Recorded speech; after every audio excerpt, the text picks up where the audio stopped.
I started reading deeply about the way of how they derive their sources of knowledge. There was no sense of like an agreed upon aqidah or theology. And so as a result, I had to just sort of stay with what I knew at that time. And alhamdulillah, it was the right decision by the grace of Allah subhanahu wa ta'ala. Well, among Muslims, we use the word Allah, which in Arabic, it just literally means the God. Some people, they have this idea that Allah is a God that's only for Muslims. It's not a universal Lord.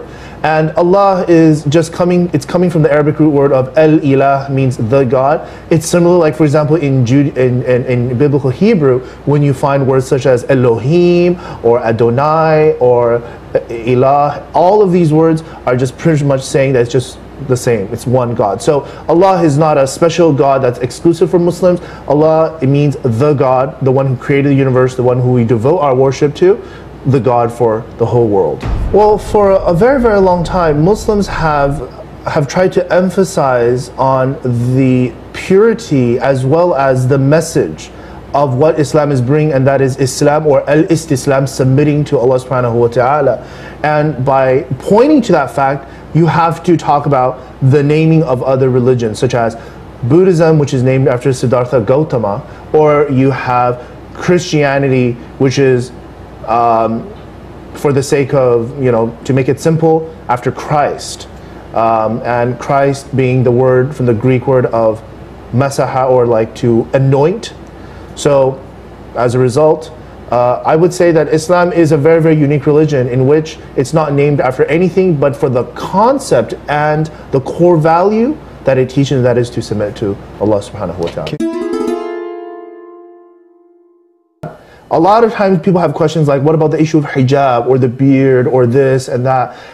And I would say to them, that's like, back to the example that you gave about a car, that's like someone wondering, is this Italian leather or is this Spanish leather? And before you ask what kind of leather this is, you need to understand the engine of this car. If this engine is sound. Who cares if there are tinted windows? Who cares? But the thing is, once you understand that that engine is the right engine that will move you on the road to Jannah, that's religion that you have to take.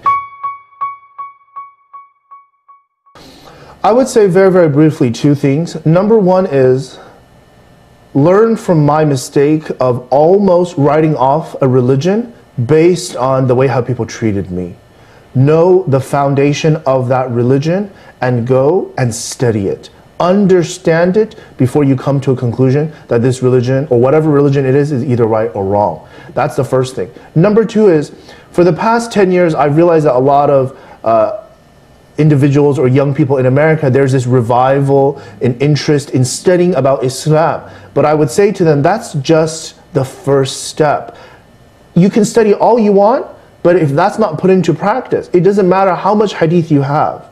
You have to put everything into practice, and you have to acquaint yourself with other sciences, not just simply understanding hadith and fiqh, a tradition of the Prophet ﷺ or jurisprudence, but you need to know other things so you can help the community. Apply yourself and maybe get a degree in psychology or medicine. So you're not just an imam, but you're an imam with skills in other fields to help the Muslim community.